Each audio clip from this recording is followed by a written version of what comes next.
மறக்காம சர்ப்ரைஸ் பண்ணுங்கள். தேங்க்யூ. வணக்கம் அன்பு நண்பர்களே. இப்போ நான் எங்கே இருக்கிறேன்னா, நம்ம தமிழ்நாட்டோட முக்கியமான இடம் திருச்சி கல்லணை வந்திருக்கிறோம். இன்று 21/10/2022.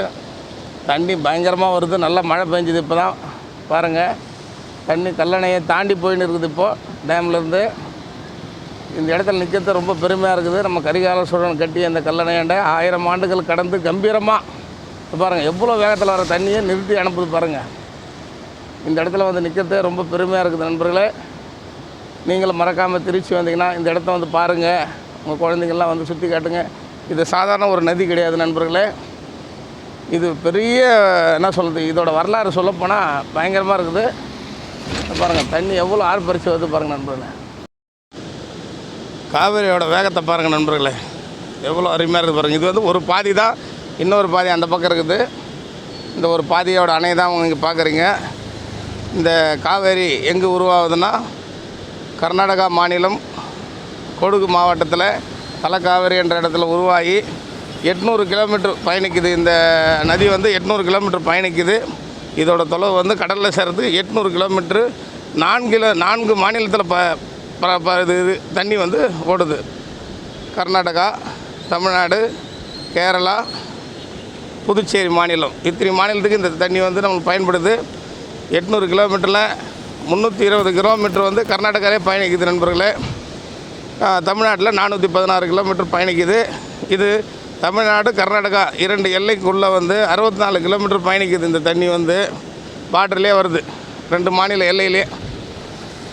எல்லையில் வந்து இங்கே வந்துட்டு நம்ம கல்லணையில் கரிகால சோழன் கட்டின இந்த கல்லணை வந்துட்டு இங்கேருந்து 36 கிளையாறுகளாக பிரிஞ்சு இந்த இடத்துக்கு ஃபுல்லாக தண்ணி சப்ளை ஆகி பூம்புகாரில் போய் கடலில் கலக்குது நண்பர்களே. இது சாதாரண இடம் கிடையாது. ரொம்ப என்ன சொல்கிறது, மறக்க முடியாத ஒரு இடம் இது. வந்து கரிகால சோழன் வந்து இந்த இடத்துல இப்படி ஒரு அணையை கட்டி 2 பார்ட்டாக பிரித்து விட்டுருக்காரு பாருங்கள். இதோட வேகத்திலேயே கட்டியிருக்கிறார், தண்ணி போகிற வேகத்திலே கட்டியிருக்கிறாரு. இந்த இதுக்கு மேலே கட்டியிருக்கிற அணைகள் வந்து பார்த்திங்கன்னு வச்சுக்க நண்பர்களே, கிருஷ்ணசாகர் அணை, மேட்டூர் அணை, கல்லணை, மேலணை, அது மட்டும் இல்லாமல் பல தடுப்பு அணைகளும் கட்டியிருக்கிறாங்க. இந்த காவேரி ஆற்றுல காவேரியின் மேல் பகுதியில் கட்டப்பட்டு கடைசியாக 800 கிலோமீட்டர் முடிஞ்சு வங்காள கடலில் போய்ட்டு உள்ள கடலில் சேர்ற தலைவர். எவ்வளோ பேர், எத்தனையோ விவசாய நிலங்களுக்கு இது இல்லைன்னா தமிழ்நாட்டுக்கு என்ன சொல்கிறதுங்க, பயிர் இந்த தண்ணியில் பயிர் வச்சு தான் நம்ம எல்லாருமே சாப்பிட முடியும். பாருங்கள் எவ்வளோ லென்த்தாக போகுது பாருங்கள் நண்பர்களே. ஏதோ காவேரி பார்த்துடலாம் நினைக்காதீங்க. இது மேலே இதோட இன்னொரு சிறப்பு வந்து என்னென்னா, இது தலக்காவேரியில் உருவாகி வரும்போது 2 அருவிகளாகவும் வருது. சமுத்திர அருவியாக கர்நாடகாவிலையும், ஒகேனக்கல் அருவியாக தமிழ்நாட்டிலையும் 2 இடத்துல அருவியாக மலையிலேருந்து கீழே வீயுது.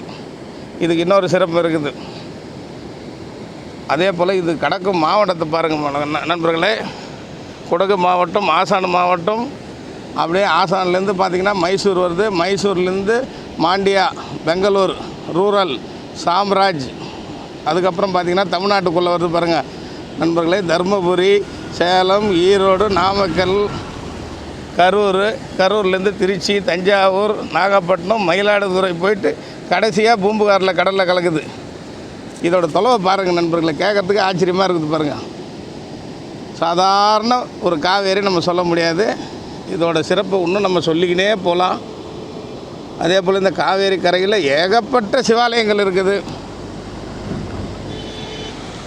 பாருங்கள் நண்பர்களே. இந்த இடத்த மறக்காமல் நீங்களும் உங்கள் குழந்தைங்கள வந்து சுற்றி பாருங்கள். மீண்டும் அடுத்த வீடியோவில் சந்திப்போம். நான் உங்களுக்கு அருணா. நன்றி, வணக்கம் அன்பு நண்பர்களே.